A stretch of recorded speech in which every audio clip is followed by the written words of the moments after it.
Despite her fear of heights, Angela climbed to the roof. What if I said, although she was afraid of heights, Angela climbed to the roof? Hi everyone. In today's tutorial, we're going to look at contrast words and phrases, specifically despite, in spite of, although, and even though. We're going to look at what each one means, their grammar structures, and then how to use them in sentences. So back to the original sentence. Despite her fear of heights, Angela climbed to the roof. You probably understand that Angela was afraid of heights or, being up high, but she still climbed to the roof anyway. But how does this idea work with despite? Well, despite is a contrast word, and so is in spite of. In this type of sentence, we have two parts or clauses, two clauses. We have the despite clause or dependent clause. It cannot stand on its own as a sentence. That's why it's dependent. And then we have the main clause, which is an independent clause. It can stand alone as a sentence. And basically, we are contrasting the ideas or thoughts between these two clauses. Now, in the despite clause, we know that Angela is afraid of heights. In the second clause, she climbs to the rooftop. So does that fear of heights stop her? No, it does not. And that's where the contrast word despite comes in. Despite this thing, whatever it may be. It can be a good thing, it can be a bad thing, it doesn't matter. But it does not affect whatever is in the main clause. And it's usually something we don't expect. It's generally about something that would be considered unusual, surprising, or unexpected. It's a little bit unusual or unexpected that Angela climbs the roof successfully, knowing that she is afraid of heights. Let's look at some other sentence examples. Despite the rain, I went jogging this morning. Did the rain affect me or affect my jogging? No, I still decided to go jogging this morning. Despite the traffic, I arrived to work on time. The traffic didn't slow me down. I still arrived to work on time. I wasn't late. In spite of leaving early, so we're going to use in spite of leaving early, I missed the bus. So I left early, but it didn't matter. I still missed the bus. Now, you can also switch these clauses, okay? But whatever your contrast word is, that contrast word still needs to stay in its correct clause. So if I say, despite the rain, I went jogging this morning, I can switch the clauses around and say, I went jogging this morning despite the rain. So this also brings us to the grammar. So notice if I switch the clauses, all right? If I put the main clause first and then contrast clause second, what happens to the commas? Notice we had a comma at the beginning. Despite the rain, comma, I went jogging this morning. In spite of the rain, comma, I went jogging this morning. When I switch those, the comma disappears. You don't need a comma anymore. So that's just something to keep in mind. Despite and in spite of are both prepositions. So they can follow with a noun, a gerund, which is used as a noun. It's verb ing.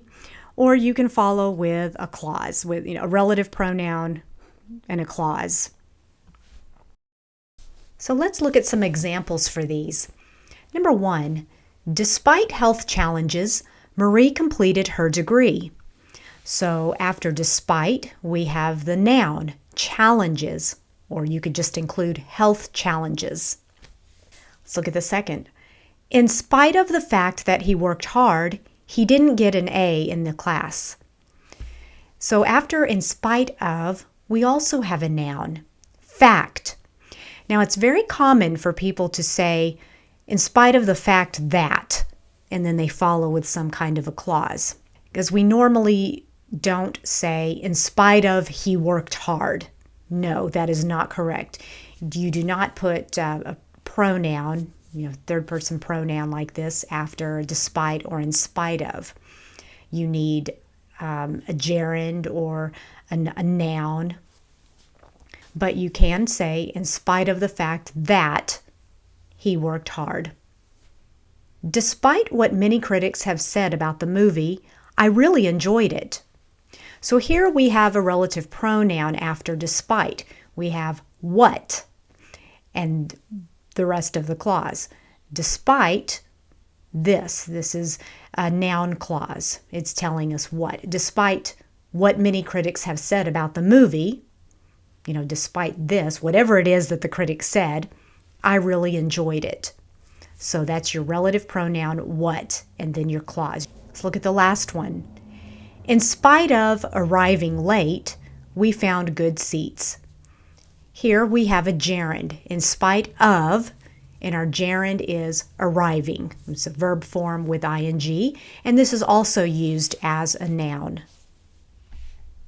Now let's look at although and even though, and you can also use just though too. All of these three can be used interchangeably. These contrast words actually have the same meaning as despite and in spite of. The difference with although and even though and though is in the grammar structure. Although, even though, and though are adverb clauses, and they need a subject and a verb. Let's go back to our original sentence. I cannot say, although her fear of heights, she climbed to the rooftop. No, I would need something like, although Angela was afraid of heights, she climbed to the rooftop. You see, with although, I need a subject and a verb. My subject is Angela, and is my verb. I couldn't say, although the rain, I went jogging this morning. No, I need something like, although it rained, I went jogging this morning. Or although it rained this morning, I went jogging. So, although it was raining this morning, I still went jogging. So again, we need a subject and a verb with although and even though. You can also replace although with even though or though.